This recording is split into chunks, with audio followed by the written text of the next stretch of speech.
Normal सी बात है, बच्चा जब स्कूल में जाता है तो शुरू में उसको लाइन ड्रॉ करना सिखाते हैं। डॉट बने हुए होते हैं, ए बना हुआ होता है, डॉट बने हुए होते हैं, बी बना हुआ होता है। छोटा सा बच्चा सिर्फ लाइन खींच रहा होता है, ए बना रहा होता है, बी बना रहा होता है। फिर आगे जाकर बच्चे को ए की शक्ल दिखाते, ए, ये कैपिटल ए, ये स्मॉल ए दिखाया। तो अब फिर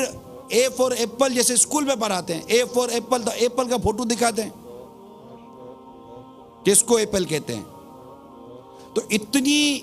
परफेक्शन के साथ इंग्लिश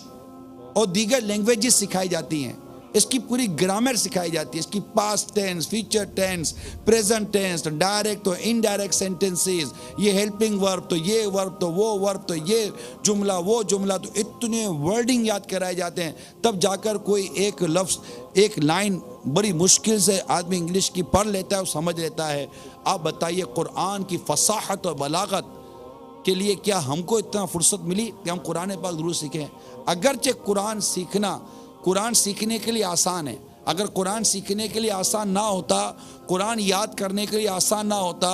कुरान के लिए ये आसानी ना होती, तो मुझे बताइए कि इस उम्मत का बच्चा बच्चा कुरान पाक अपने सीने में महफूज करता है। अल्लाह तबारक व तआला ने इस कुरान की हिफाजत का जो जिम्मा लिया है, उस जिम्मे में ये भी शामिल है कि अल्लाह तबारक व तआला ने प्यारे हबीब सल्लल्लाहु ताला अलैहि वसल्लम की उम्मत पर कुरान का हिफ्ज़ करना आसान फरमा दिया। अब अगर ये पूछा जाए, इस वक्त लाखों लाख आशिकाने रसूल से एक सवाल किया जाए कि आपने कुरान कहाँ सीखा है, तो शायद वो एक तादाद ये कह दे कि हमने कुरान सीखा नहीं है, जिसको आप सीखना बोलते हो। इसी तरह जैसे मैं पूछूं, भाई ठीक है आप नमाज पढ़ते हो, आपने नमाज कहाँ सीखी, तो शायद यही जवाब मिलेगा, भाई नमाज सीखी नहीं है, बस देख देख के नमाज पढ़ ली, देख देख के ये कर लिया, देख देख के वो कर लिया, सीखा नहीं है, कोर्स नहीं किया। कोई अच्छे कारी जो कुरान दुरुस्त पढ़ना जानता हो, पढ़ाना भी जानता हो, दुरुस्त खां जिसे कहते हैं, कभी उसके पास जाकर सीखा नहीं है,